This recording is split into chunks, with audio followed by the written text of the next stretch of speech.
Tell him, McCluskey. Tell him what time it is. Little Hen says it's time to rock and roll.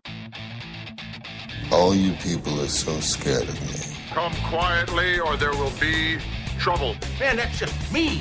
I'm Batman. This is Sparta! There is a tiger in the bathroom! I'm an excellent driver. If it bleeds, we can kill it. Pop quiz, hotshot. Keep the change, you filthy animal. Home. You're right. That's E.T.'s home.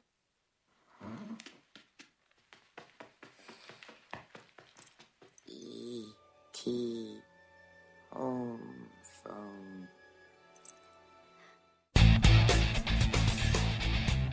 Hello and welcome to this week's Monday Movie Show. I'm your host Stuart and I'm also joined by Andy. Hello there, and if you didn't recognise what that film was from, that clip on the intro, then you should be very ashamed. You'll find out in a minute when we're going through the news. Yeah, considering he does say E.T. phone home, so it's a big clue. Right there, we have 3 films to review tonight. They are. Yeah, we have the Adam Sandler voiced comedy animation Hotel Transylvania. Dax Shepard is in a witness protection comedy hit and run, and a remake of the film by Drive director Nicholas Winding Refn, Pusher. Yeah, on top of that, we have some movie news in the box office top 10, but as usual, you can get us on the live chat on Spreaker. Please come to speak to us. We're a bit lonely. Well, during reviews we're a bit lonely, but speak to us on the live chat. Right, let's get things kicked off with the box office top 10. Starting at number 10 with Hope Springs. Yeah, it's the last week it's going to be in the top 10. It's one of those movies which seems to resonate more with people who went to see The Best Exotic Marigold Hotel. It stars Meryl Streep and Tommy Lee Jones. They are a couple who, after 30 years of marriage, their sex life has gone downhill, and so they seek advice from a doctor played by Steve Carell. I was going to actually call him a guidance counsellor. Don't know why a guidance counsellor popped into my head. Marriage counsellor, well, same kind of thing. Yeah, so it's done pretty decent for itself. It's taken just over 3.5 million, so it's done pretty decent for itself. But it's one of those movies where I'm hearing a lot of people saying that it's cringeworthy if you're not of that age, because you don't want to see those kind of people doing what they do. I'm just thinking, can you imagine Steve Carell as an actual guidance counsellor? Oh, God. Number 9 is Untouchable. Yeah, I finally got around to seeing this film. It's a French film. It's getting a lot of Oscar buzz because Harvey Weinstein, he normally backs... He's actually, over the last few years, he's been backing lots of smaller films, and he did it with The Artist, and that's why it did brilliantly at the Oscars, and he seems to latch onto the smaller movies. Again, this is a movie which he's backing for next year's Oscars. I can't remember the lead actors in it. My brain has gone a bit blank at the moment, but... one of the actors in it, he actually beat Jean Dujardin for the Césars, which is the BAFTAs versions in France. And so it's a really, really good film. It's not one of those movies. It's about I was going to call him a paraplegic, but it isn't. He's is it quadriplegic? Yeah, he's a quadriplegic, and it's just about him having a relationship with a friendly kind of relationship with a guy who he hires, and it's not a sort of like a smulchy kind of movie. It's not one of those ones where it really tugs on your heartstrings. It just follows them with their friendship, and that's what I really liked about it, instead of going down that melodramatic kind of lane which a lot of them go down. Number 8 is Resident Evil Retribution, making a rather quick entry exit out of the top 10. Yeah, you can't call Resident Evil films melodramatic and stuff like that. No chance. It is. It's. I wouldn't be surprised if we don't see it in next week's top 10, to be honest. It hasn't done well at all. I'll be surprised if it's gone over the 100 million at the worldwide box office. It's just, honestly, I think people are now realising that the Resident Evil series has completely lost its legs. Number 7's Brave, which we don't really need to say anything more about. Number 6 is The Campaign. Yeah, it's a comedy movie with Zach Galifianakis in it and Will Ferrell. 2 actors who I don't find funny whatsoever, and when they're both in a comedy movie, then I'm staying far away from it as we possibly can, and that's the reason why we haven't seen it yet. Yeah, I do want to see it, but everything I hear just is not good. And number 5 is Paranorman. Which I've still not seen. You haven't seen it. I knew you were going to try and see it, but I didn't think you had or not. Nope, still not seen it. It's a fantastic animation. I really hope you do get a chance to see it because it is a really good kids horror film. It's about a boy who lives in a town where he can see ghosts, essentially the sixth sense thing, and he's got a book that he needs to do to stop a curse from happening after so many years. And it's all things with zombies and ghosts and a little bit freaky at some points for kids. It's a PG, but there are moments that some kids under the age of 10, I would say, may be a little bit frightened by. But overall, a brilliant film for both kids and adults. Number 4 is The Perks of Being a Wallflower. Yeah, I know that you really wanted to see this film. I did. I was annoyed. I have seen. You know, I've seen 4 films at the cinema this week, and I just didn't have time to see a 5th film. Yeah, and I just have no interest in seeing this one. It's Emma Watson in it, and it's got Ezra Miller, who was last seen in We Need to Talk About Kevin, and it just follows 3 people who are sort of like the misfits, the bunch, the people who don't belong in a group in school, and it's just about their lives. It looks okay, but it's not my kind of film. It's not a kind of movie where I would say, yeah, I definitely need to see it. But a lot of people have been seeing it is a really good movie. Number 3 is new entry for Sinister. Yeah, for the first 40-45 minutes, it's not too bad, actually. Scott Derrickson, he has this thing where every single film that he does, there seem to be not bad movies. He did The Exorcism of Emily Rose. He also did The Day When the Earth Stood Still, The Day the Earth Stood Still. And they're not bad films. The problem with him is he doesn't stick to his convictions with the first part of the movie. And that's the same with Sinister. It builds up creepy tension, but it just loses it all in the last hour of the film. And it just goes from a really tense horror film to a boring drama. Number 2 is Looper. Yeah, it's a really, really good film. Joseph Gordon-Levitt and Bruce Willis play each other, but in different timelines, but brought together in the same timeline. It's a confusing movie to actually fully describe, but it's one of those movies which demands your attention. You need to think about it when you're watching it. It's not one of those ones where you can switch off your brain, because if you do that, you will be lost. If it's one of those, if you go to the cinema and then go to the toilet and come back, you will need a previously on Looper to actually find out what the hell's going on, because it is one of those movies, it needs your full attention, but it's really good. And the new entry, biggest film of this week, at number 1 is Taken 2. Yeah, it's taken more in its first weekend than the entire run of what Taken took. That's hard to see and dodgy to see as well. I didn't like it at all. It's a boring movie. Nothing happens for the 90-minute running time in it. It follows an exact bullet points. They wrote down, I wouldn't be surprised if they wrote down like 10 bullet points, and they hit each one of the bullet points on Taken 2. And Liam Neeson's just in it for a paycheck, and there is a Taken 3 coming as well, because this one's done insanely well at the box office. But it's just a really bad film. Yeah, I can't believe that it's turned out to be so.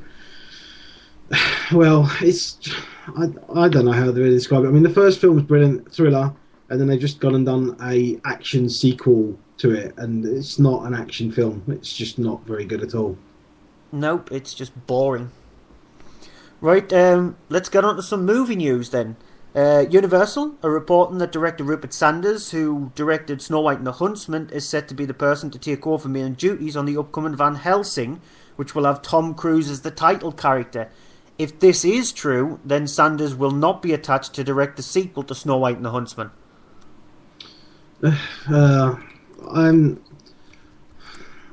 didn't think much of Snow White and the Huntsman, so for him, his directing is okay in that. So I mean, him being a director, I can take it or leave it, but I don't really. I don't care about another Van Helsing film, because the first one was just really awful. Anyway, the last one, the one with Hugh Jackman. Hugh Jackman, yes, in it. Oh God, that man is starting to nauseate me now. The less said about that the better. But I wasn't a fan of Snow White and the Huntsman neither, and that's not a good sign.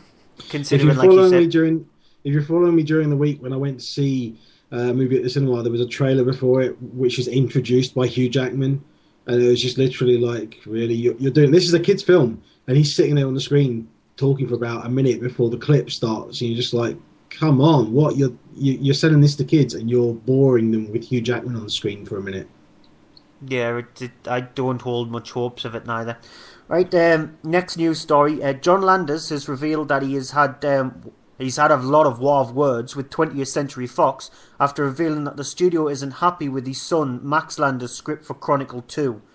In a statement, Landis said, Max wrote a sequel and it's amazing, and the studio read it and said, we want Chronicle again, and he said, no, this is the sequel, it's the evolution, and they said, no, we want that movie again, so it's difficult. We are dealing with a difficult business. It's also rumoured that the director of the original film, Josh Trank, will not return.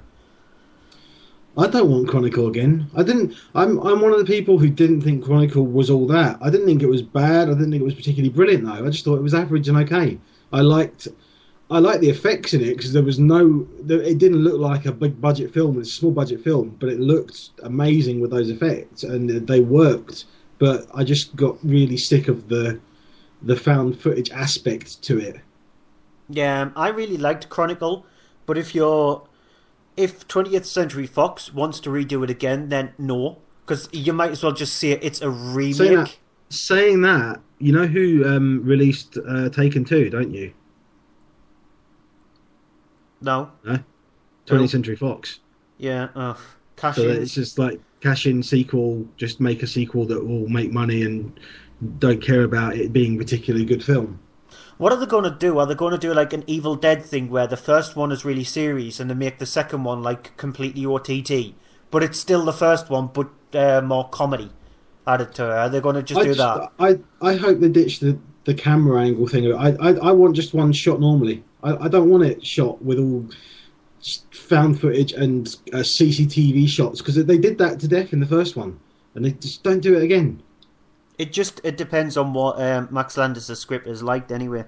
Matt Damon has said that he's unlikely to return to the Bourne franchise. Damon said, there has not been any movement. I've always been open to it as long as Paul Greengrass directs. I don't think he's going to do it. Damon has also said that the existence of the Bourne legacy makes it too tricky for Greengrass to do his own thing, even if he was to return. I disagree with that, because I think one of the things that the Bourne legacy did was to give reason for the character of Jason Bourne to do more on screen, to go further. And that was one of the things that Paul Greengrass and Matt Damon came back for the third Bourne film, because of the fact of at the end of the second one, they were like, well, what reason would there be to come back? And they saw a reason. The problem with them not coming back for Legacy is because at that time, they couldn't see a reason why Jason Bourne would come back. But the events that happen in Legacy, for me, set up lots of reasons why he could come back. But I'm not sure that Greengrass would want to do a Bourne film again. I don't know.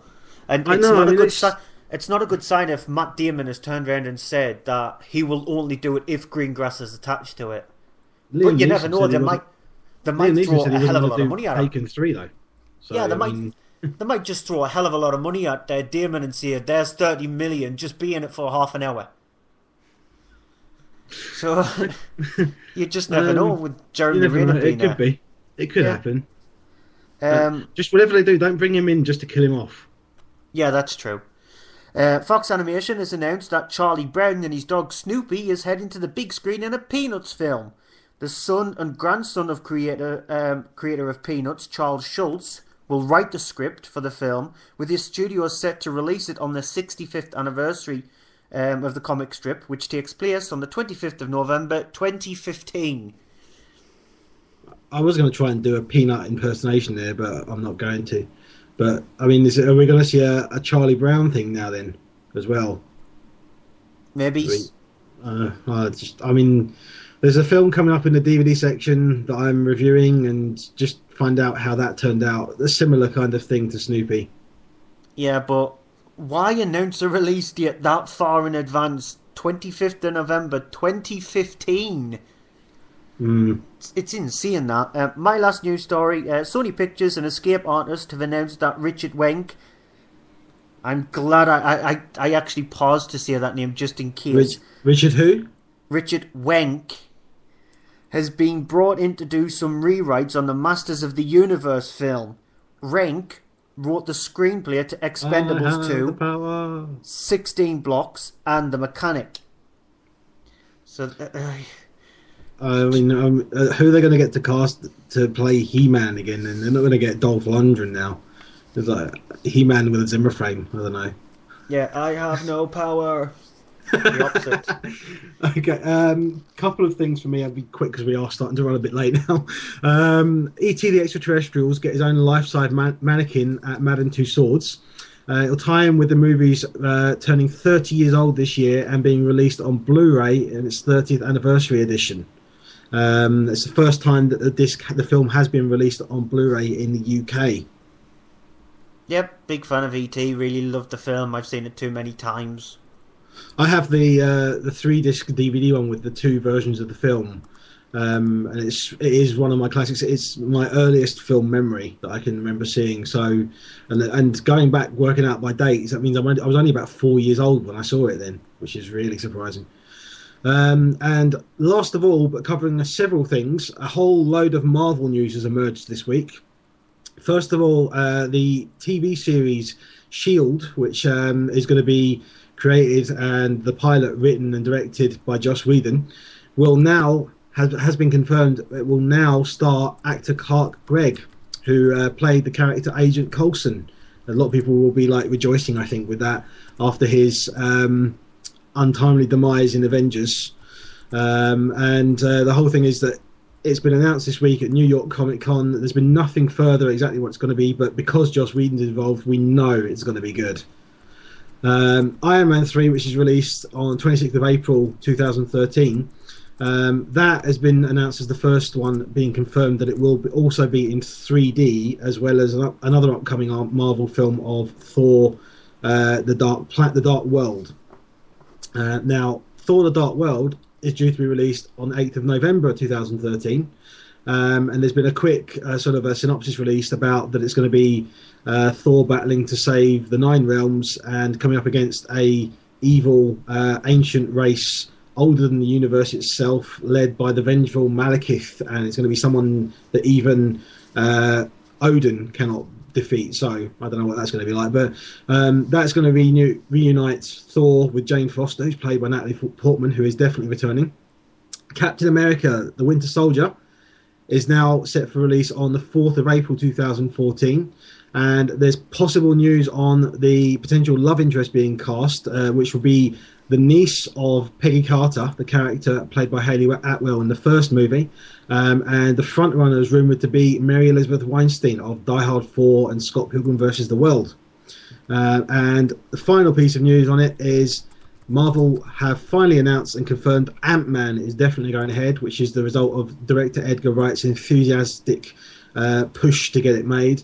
It's now going to be released in November of 2015. So we're getting to that point now, 3 years ahead, they're planning, which is going to be after Avengers 2 on May the 1st, 2015.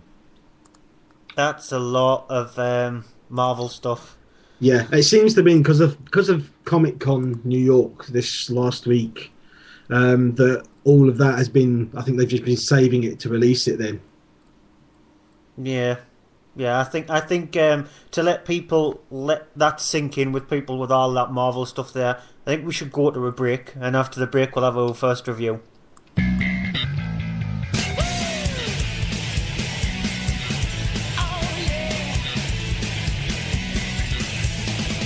Kids, there's nothing more cool than listening to a podcast you like.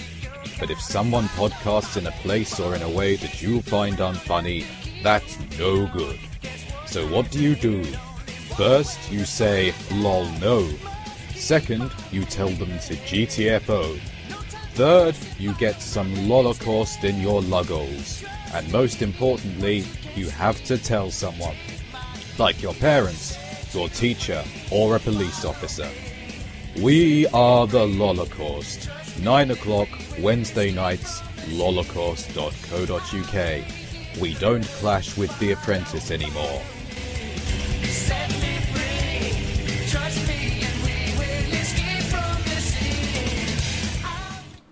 Right, welcome back. Let's get on with our first review.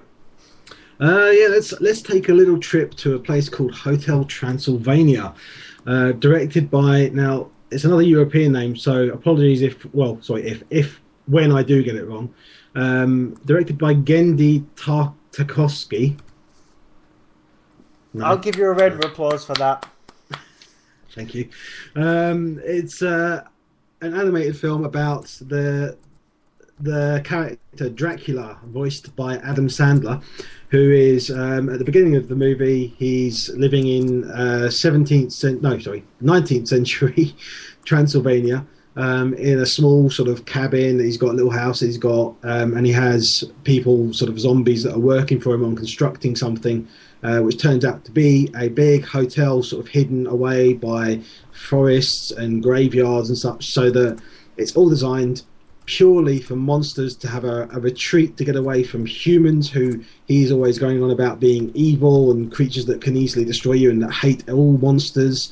While at the same time, him dealing with that, he's looking after his daughter, Mavis, voiced by Selena Gomez, who several years later, it cuts to 100 years later, and she is now on her 118th birthday. The point at which he told her she could actually go out into the world and see the world for herself. Here she is in a clip, preparing to sort of confront him as to why she should be allowed to do this when she expects he's not going to let her. Play the clip.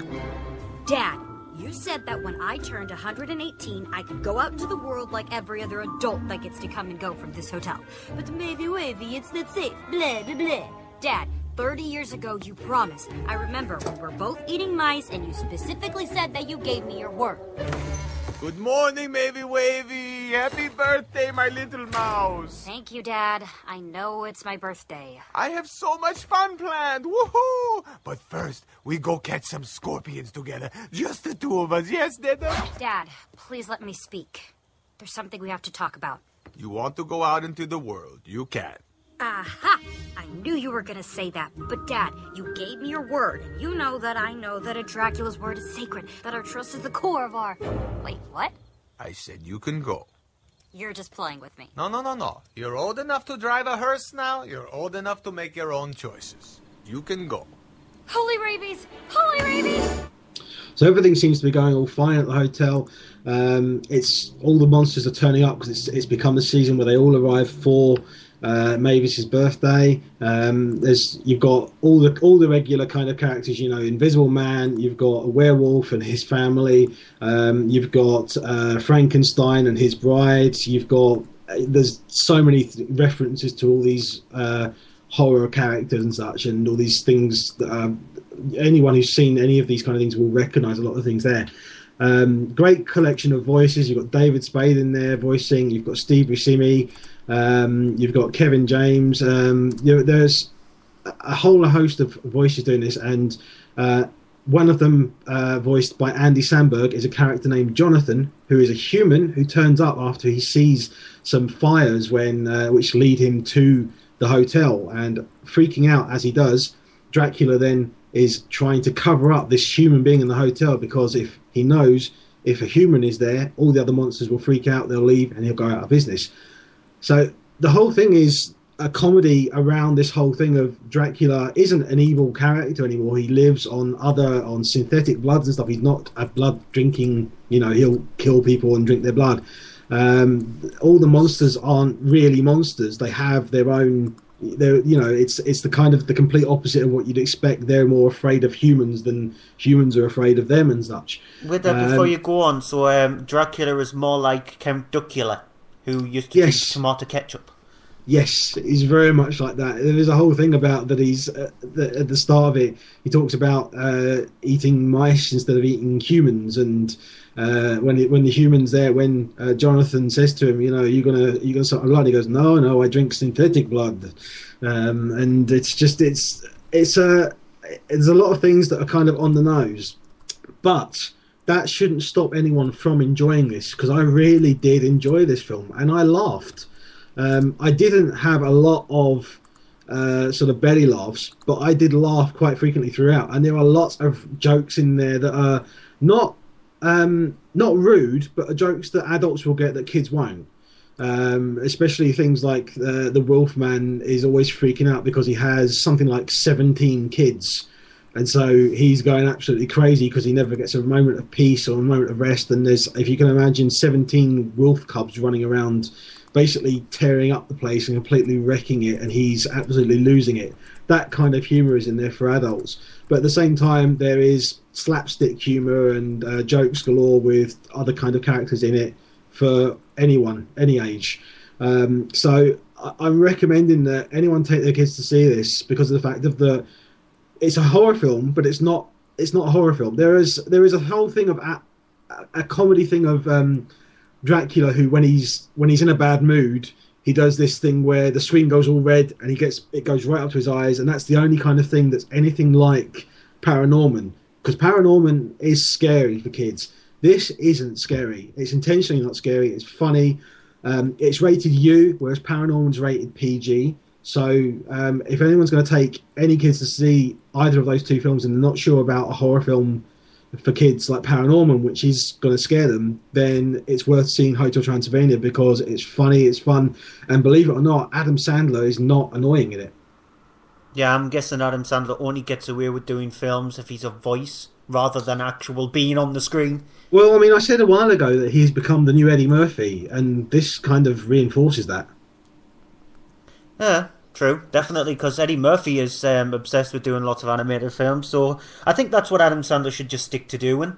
Just do animated films and not do anything else. But this, I mean, as I say, I laughed a lot in this. It wasn't like really big laughs, but I did laugh regularly throughout it, so it gets a mark for decent comedy. Yep, well, next film, it's Hit and Run. It's directed, written and starring Dax Shepard, along with Kristen Bell. They both play a couple. Dax Shepard plays Charlie and Kristen Bell plays Annie.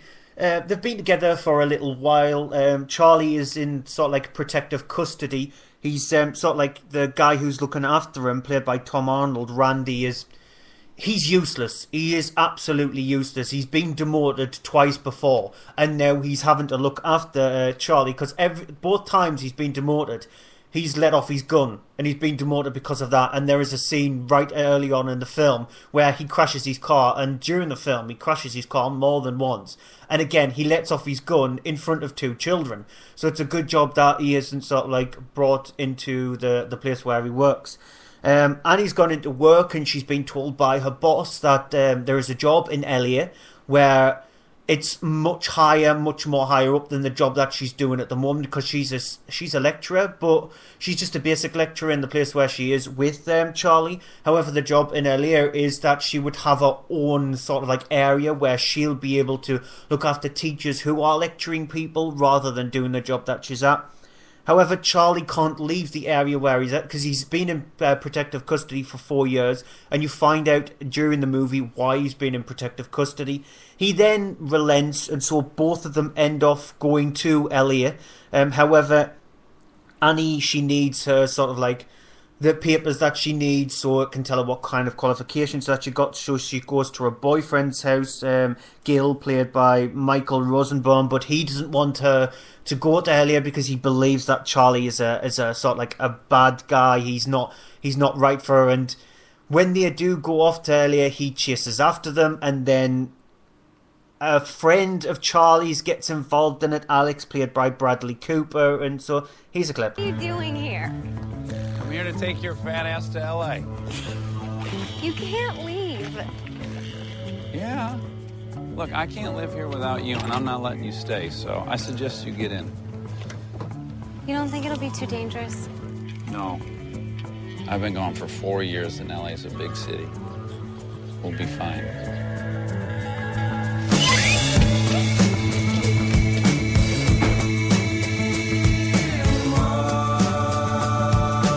I thought you said this car didn't run. Sweetie, this car more than runs.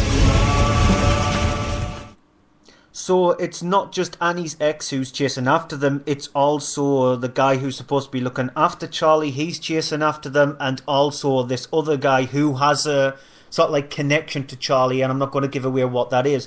Now, the film itself is deemed as sort of like a comedy with drama elements to it. Now, the part that works the best in this is the drama elements. The comedy elements don't work that well. It's not very funny at all. But that's not to say that it's not a bad film. Dax Shepard, he's not an actor who I deem to be pretty decent. A lot of films that he's been in have been a bit crap, to put it nicely. However, he's shown a slight flair with directing and writing. He's done a pretty decent job because instead of it just being a gross-out comedy, which it could have fell into that trap like a Hangover-type film, he's sort of like been able to create characters that you'll have seen in movies before, but he's taken them out of a crap film and putting them in a movie where they seem to work pretty decent, because Tom Arnold's character, he is the useless guy who is just a bumbling idiot. Bradley Cooper is pretty decent in the film as well, but it's just the relationship between Charlie and Annie which works really well. You want them to work as a couple, and during the movie itself, their relationship obviously crumbles when Charlie has to reveal the secrets to Annie about his past life and the involvement that he has with Alex. But it's not a bad film, but it's not a funny film, so it shows that Dax Shepard can handle a movie if he puts his mind to it, but don't expect to laugh that much, because I didn't. But that's not to say it's not a bad film. It's an okay film. Okay, so I've gone to Pusher, which is a remake of a film. The original one was directed by Nicholas Winding Refn, who did last year's best film, as far as I'm concerned, Drive. This one is directed by Louis Pietro. It's a British remake and set in London around the character of Frank, played by Richard Coyle of Coupling fame. Essentially follows 7 days in Frank's life as his situation as a drug dealer goes from okay to bad to worse. When it starts off with him, everything seems to be going fine as normal. He's then introduced to someone who he did know briefly in prison. The person wants to set up a deal for drugs, for an actual a key of drugs, a large amount that will then he then has to go and borrow from his suppliers with a promise of collecting the money and bringing it back to them in the same day. But when he goes to make the deal, the police turn up, he has to make a run for it and ends up dropping the drugs and dissolving them in the local pond. As a result of that, when he goes back to the dealers, he's then told that he owes them £50,000 and that he needs to pay it within 2 days, otherwise there will be some severe consequences for him. So it's all about, after that point then, him trying to go around, find everyone who owes him money or any way that he can to try and get the money in order to get these people off his back and prevent bad things from happening to him. I haven't seen the original version.